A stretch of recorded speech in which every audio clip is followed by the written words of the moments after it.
La plupart des gens passent des années à essayer de comprendre leur propre esprit, répétant des erreurs, créant des attentes impossibles et se perdant dans des cycles émotionnels qui semblent sans fin. Mais la vérité est que beaucoup de ce que nous cherchons a déjà été expliqué il y a 2000 ans par les grands maîtres du stoïcisme. Aujourd'hui, vous allez découvrir 10 leçons stoïques qui, si elles sont appliquées avec sincérité, valent plus que des années de thérapie. Non pas parce que la thérapie ne fonctionne pas, mais parce que la clarté que ces enseignements apportent change fondamentalement votre façon de vivre et de vous rapporter au monde. Laissez votre like et commentez. Je choisis de vivre avec sagesse. C'est votre engagement envers votre liberté. La première leçon.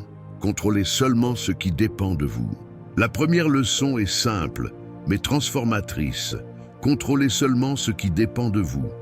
La plus grande partie de la souffrance humaine naît de la tentative de commander des choses qui ne sont pas à notre portée. Comment quelqu'un pense, comment quelqu'un ressent, comment quelqu'un réagit.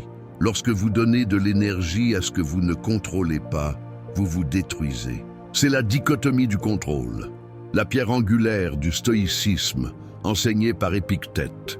L'effort dépensé pour changer l'opinion d'un patron, le comportement de votre conjoint ou le climat est une énergie gaspillée qui génère de l'anxiété. Le sage investit 100% de son énergie dans son jugement, dans ses actions et dans son caractère, car ce sont les seules choses qui lui appartiennent vraiment. En reconnaissant cette limite, vous libérez un poids immense de frustration inutile. La deuxième leçon, accepter la réalité telle qu'elle est. La deuxième leçon est d'accepter la réalité telle qu'elle est, pas comme vous aimeriez qu'elle soit. C'est le cœur de la paix intérieure. Lorsque nous luttons contre des faits irréfutables, nous devenons otages de nos propres attentes et illusions. Accepter est différent d'abandonner. Accepter, c'est commencer à agir en se basant sur ce qui existe, pas sur ce que nous imaginons. Accepter la réalité signifie voir la situation avec une clarté froide et objective. Le stoïcien n'ignore pas le problème. Il l'affronte sans le brouillard du déni ou de la lamentation. La perte est réelle, le trafic est lent, la personne est imparfaite. Lorsque l'esprit cesse de dépenser des ressources à lutter contre le « ça devrait être différent », il devient libre de planifier la prochaine action efficace dans la réalité actuelle. La troisième leçon. Cultiver la discipline quotidienne. La troisième leçon est de cultiver la discipline quotidienne. Vous ne changez pas votre esprit en un seul jour. Vous changez par de petits choix cohérents, chaque matin où vous décidez d'être meilleur qu'hier. La discipline n'est pas une punition.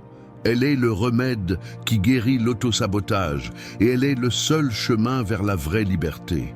La discipline pour le stoïcien est la liberté d'être la meilleure version de soi-même. Chaque petite habitude, se lever à l'heure, tenir une promesse, résister à une distraction, construit un caractère inébranlable. L'esprit anxieux est celui qui vit sans ordre. L'esprit discipliné se calme parce qu'il sait qu'il progresse et qu'il possède le pouvoir de la constance. La quatrième leçon, séparer douleur et souffrance. La quatrième leçon enseigne à séparer douleur et souffrance.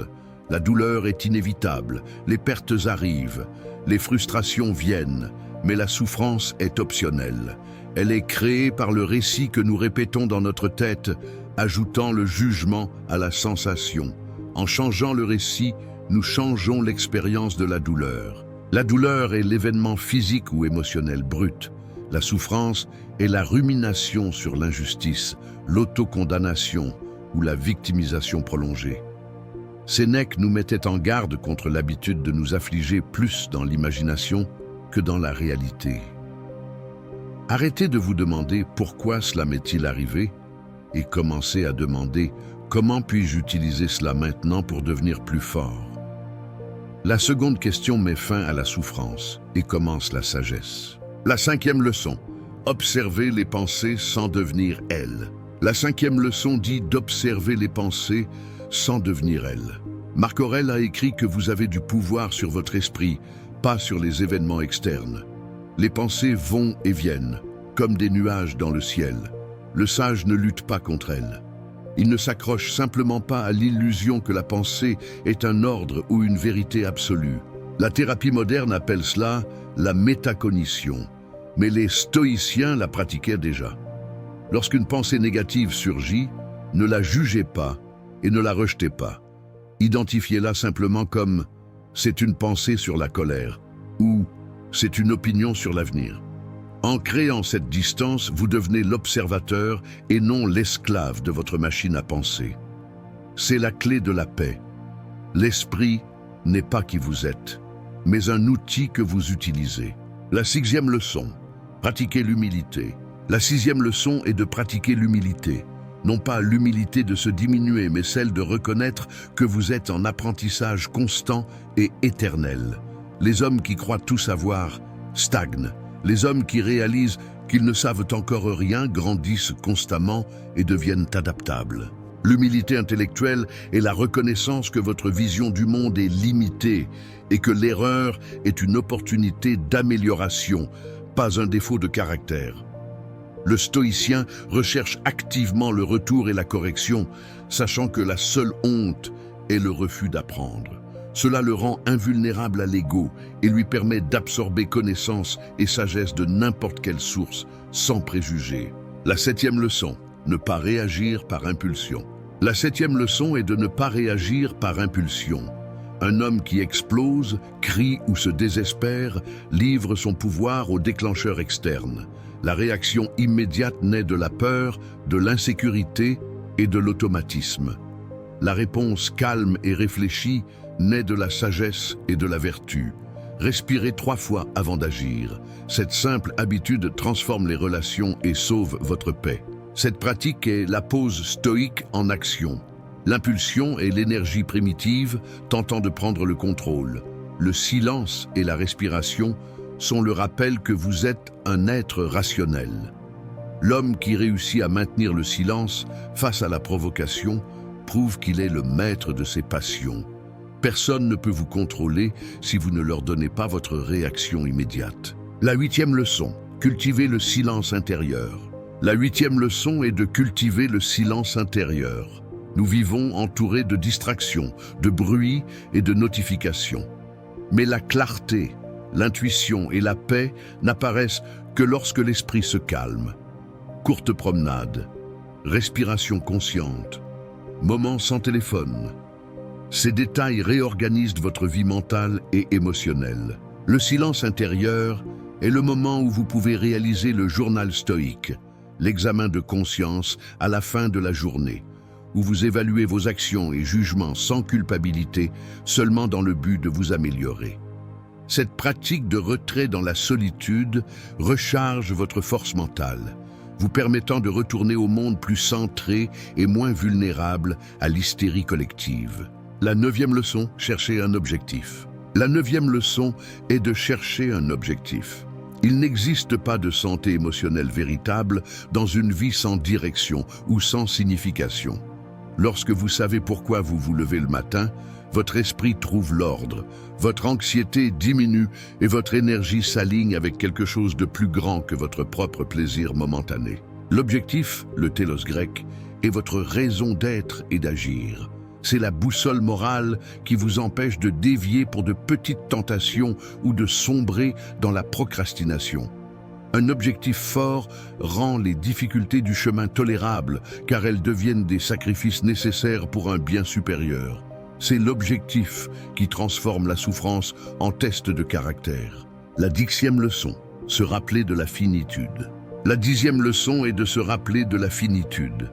La vie est courte. Le temps ne revient pas. Le memento mori, souvenez-vous que vous allez mourir, ne doit pas apporter la peur.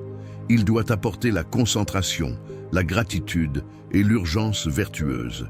Lorsque vous comprenez que tout est passager, les disputes perdent de l'importance et l'amour, l'action correcte et votre vertu gagnent une place centrale. En contemplant la brièveté de la vie, vous êtes forcé de réévaluer vos priorités, ce qui vaut vraiment votre temps limité. Si vous deviez mourir demain, seriez-vous préoccupé par cette offense au travail ou par l'opinion d'un étranger? Cette leçon est le purificateur de vanité.